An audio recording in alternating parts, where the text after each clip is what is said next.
اسرائیل نے امریکہ سے ایران سے متعلق مفاہمتی یادداشت کی دستاویز دکھانے کی درخواست کی، لیکن امریکہ نے مفاہمتی یادداشت کی دستاویز اسرائیل کو دکھانے سے انکار کر دیا۔ امریکی میڈیا نے بتایا ہے امریکی حکام نے اسرائیل کو مفاہمت سے متعلق مکمل بریفنگ دی، دستاویز تک رسائی نہیں دی گئی۔ امریکی میڈیا کے مطابق ایران سے متعلق امریکی معاہدے پر اسرائیل کو آگاہ رکھا گیا، لیکن متن شیئر نہیں کیا گیا۔ ایران امریکہ تاریخی امن معاہدے کے دستخط کا مقام تبدیل، جمعے کو تقریب جنیوا کے بجائے ورجن اسٹاک ریزورٹ میں ہوگی۔ سوئس حکام کا باضابطہ اعلان۔ سوئس وزارت خارجہ نے بتایا امریکہ، ایران، پاکستان اور قطر کے ساتھ رابطے میں ہے۔ تقریب کا مقام ثالثوں اور فریقین کی تجویز پر منتخب کیا گیا۔ ورجن اسٹاک ریزورٹ قطر کی ملکیت ہے۔ تاریخی امن معاہدہ پاکستان کی میزبانی میں ہوگا۔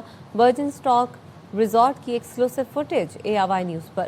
یہ مقام پہلے بھی کئی اہم عالمی ایونٹس کا مرکز رہا ہے۔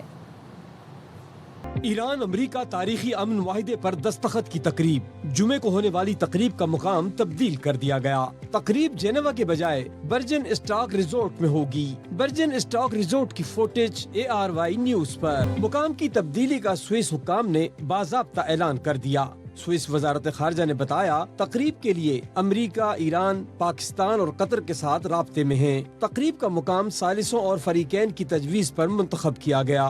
ورجن اسٹاک ریزورٹ قطری ریاست کی ملکیت ہے۔ تاریخی امن معاہدہ پاکستان کی میزبانی میں ہوگا۔ وزیر اعظم شہباز شریف جمعرات کو روانہ ہوں گے۔ نائب وزیر اعظم اسحاق ڈار اور دیگر وفاقی وزراء بھی ساتھ ہوں گے۔ امریکہ کی جانب سے نائب صدر JD وینس اور ایران کی جانب سے سربراہ مذاکراتی ٹیم باقر کالیباف امن معاہدے پر دستخط کریں گے۔ امریکی صدر ٹرمپ تقریب میں شرکت کر سکتے ہیں۔ As soon as we sign, which could be soon, very soon, maybe over the weekend, in Europe. I won't be able to be there, but JD will be there, Vice President, and some of the people. یہ resort 2007 سے قطر کی ملکیت میں ہے۔ Virgin stock resort پہلے بھی عالمی امن کوششوں اور حساس سفارتی ملاقاتوں کا مرکز رہا ہے۔ 2004 میں یہاں یونان اور ترکی کے درمیان قبرص اتحاد مذاکرات ہوئے۔ اس وقت کے UN secretary general Kofi Annan نے نگرانی کی۔ ورجن اسٹاک ریزورٹ ہی تھا جہاں 2022 میں سوڈان سیز فائر معاہدہ ہوا۔ امریکہ اور سوئٹزرلینڈ کی زیر نگرانی جنگ بندی معاہدے پر دستخط ہوئے۔ جون 2024 میں یوکرین امن کانفرنس ہوئی۔ یہ یہاں ہونے والا سب سے بڑا اور نمایاں ایونٹ تھا۔ 2 روزہ گالا ڈنر بھی 57 سربراہان مملکت شریک ہوئے۔ 92 ملکوں کے نمائندوں اور 8 عالمی تنظیموں نے شرکت کی۔ سوئس صدر نے اجلاس کی صدارت کی۔ ایران نے ایٹمی ہتھیار نہ بنانے کا وعدہ کیا ہے۔ وعدہ خلافی کی تو تہران پر جہنم کے دروازے کھول دیں گے۔ امریکی صدر ٹرمپ کی امیر قطر سے ملاقات میں گفتگو، کہا امن معاہدہ اسی لیے کیا تاکہ ایران ایٹمی ہتھیار نہ بنائے۔ کوئی معاوضہ دے رہے ہیں نہ سرمایہ کاری کریں گے۔ ایران کے پاس ایٹمی ہتھیار ہوتے تو سب سے پہلے اسرائیل کو تباہ کر دیتا۔ امیر قطر شیخ تمیم بن حمد الثانی نے کہا ایران سے جو ڈیل ہوئی وہ انتہائی اہم ہے، اس سے مشرق وسطیٰ کو فائدہ ہوگا۔ UAE کے صدر سے ملاقات میں ٹرمپ کا کہنا تھا آبِ ہرمز میں جہازوں کی نقل و حرکت شروع ہو گئی، جمعے تک جہاز رانی مکمل بحال ہو جائے گی۔ واضح کرتا ہوں آبِ ہرمز ٹیکس فری ہوگی۔ ایران کے ساتھ معاہدے کا متن سرکاری طور پر جاری کریں گے۔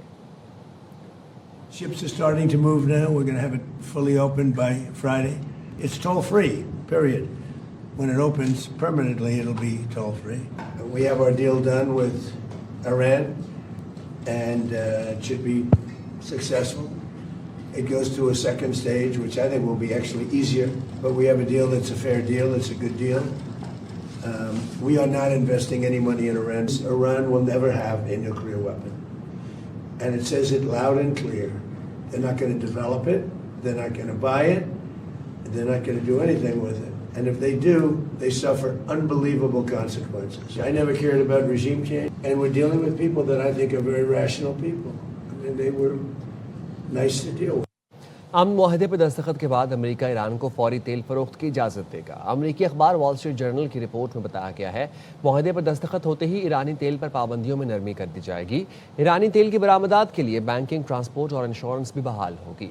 امریکی پابندیوں میں نرمی سے ایران کی معیشت کو بڑا ریلیف ملنے کا امکان ہے۔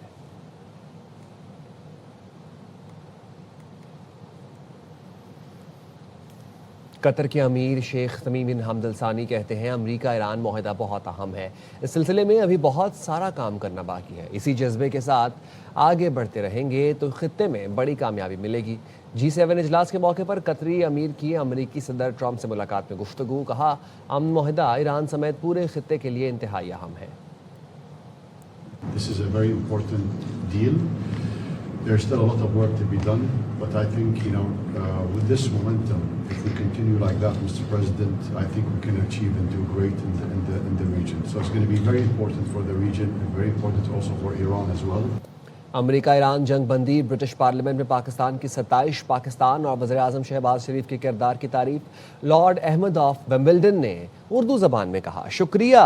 بیرونس چیمپئن آف ڈارلنگٹن نے کہا امریکہ ایران جنگ بندی پر پاکستان کا شکریہ ادا کرتے ہیں۔ لارڈ بابر آف چٹل ہیمپٹن بولے برطانوی حکومت وزیر اعظم شہباز شریف کو کامیابی پر مبارکباد پیش کرے۔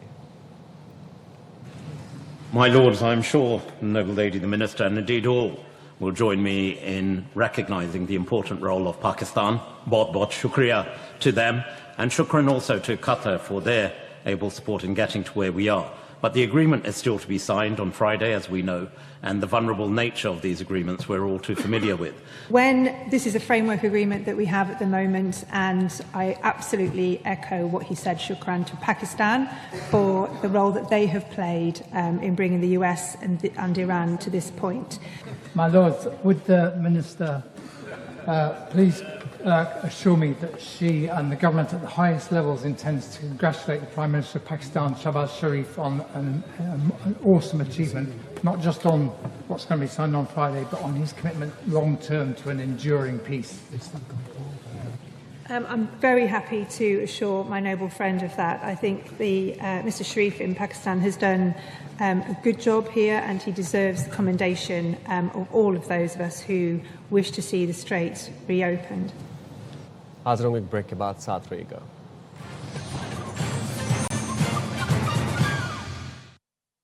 فیلڈ مارشل سید عاصم منیر نے انسانیت کے لیے جنگ بغیر لڑے جیت لی۔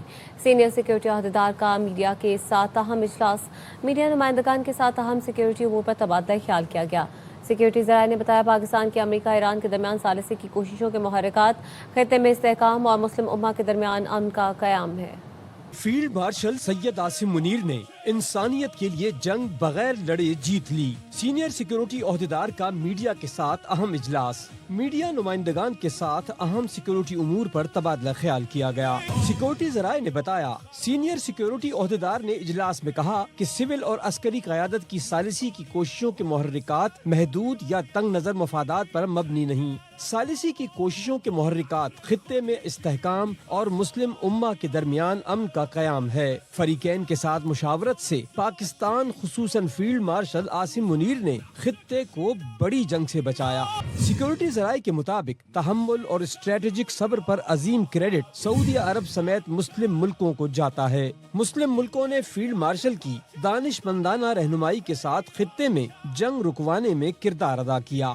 جنگ پورے خطے کو لپیٹ میں لے سکتی تھی، مسلمان ایک دوسرے کے خلاف کھڑے ہو سکتے تھے۔ کسی دوست ملک سے عسکری سفارتکاری اور تعلقات کو محض محدود زاویے سے نہیں دیکھا جا سکتا۔ یہ تعلقات دو ملکوں کی وسیع تر سفارتی حکمت عملی اور قومی مفادات کے دائرے میں آتے ہیں۔ سیکیورٹی ذرائع کے مطابق خطے میں جنگ مسلط کرنے کا منصوبہ تھا جس کے سنگین نتائج ہو سکتے تھے۔ یہ ایسی جنگ تھی جس میں فیلڈ مارشل نے خلوص نیت، غیر معمولی حکمت عملی سے کام لیا۔ حساس سفارتی عمل میں انتہائی رازداری، ذمہ داری اور احتیاط کی ضرورت ہے۔ ذمہ دار ثالث کی حیثیت سے پاکستان کسی بھی قسم کی قیاس آرائی کا متحمل نہیں ہو سکتا۔ مذاکرات کے مندرجات، نوعیت یا آئندہ کے مراحل کی تفصیل فراہم نہیں کی جائیں گی۔ امن کی کوششیں سبوتاج کرنے کے لیے مختلف عناصر اور مخالفین سرگرم ہیں۔ پاکستان شراکت داروں کے ساتھ خلوص نیت سے